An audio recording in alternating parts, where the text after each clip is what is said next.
আজ আমরা শতকরাগুলোকে সাধারণ ভগ্নাংশ ও দশমিক ভগ্নাংশে প্রকাশ করব খুবই সহজ নিয়মে।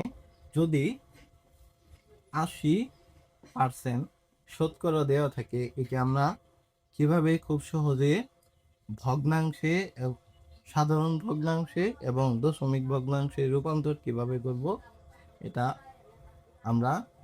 আমরা দেখো যে প্রথমে যদি ৮০% এভাবে দেওয়া থাকে, তাহলে আমরা এই পার্সেন্ট পরিবর্তে আমরা নিচে লিখব ১০০, আর এই ৮০ আমরা উপরে লিখব।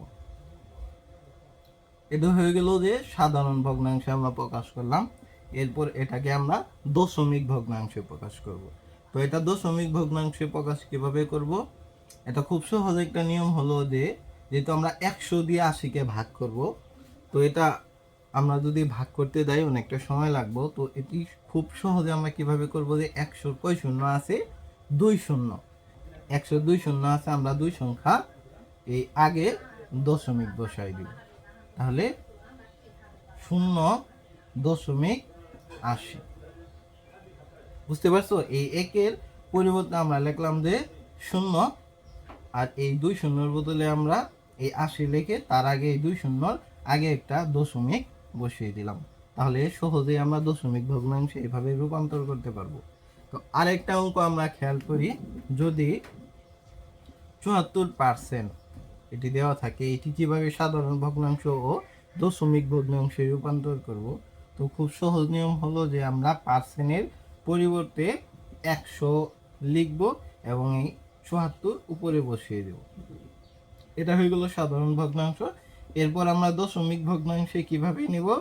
যে একের পরিবর্তে আমরা লিখব ০., এরপরে ৭৪ বসিয়ে দেব। এরপর আমরা আরেকটা যদি ভগ্নাংশ করি যে ৬৭%, তো এটাকে কিভাবে সহজে আমরা ভগ্নাংশে নিব? এটা এতক্ষণে তোমরা সবাই এই অঙ্কটি বুঝতে পেরেছো যে আমরা পার্সেন্টের পরিবর্তে নিব ১০০ এবং ৬৭ উপরে চলে যাবে। এরপর ১ এর পরিবর্তে আমরা নেব ০., এবং এই ২ শূন্য বরাবর এটা এখানে বসিয়ে নেব। আশা করি এই অঙ্কগুলো সবাই এখন খুব সহজে এবং দ্রুত গতিতে করতে পারবে।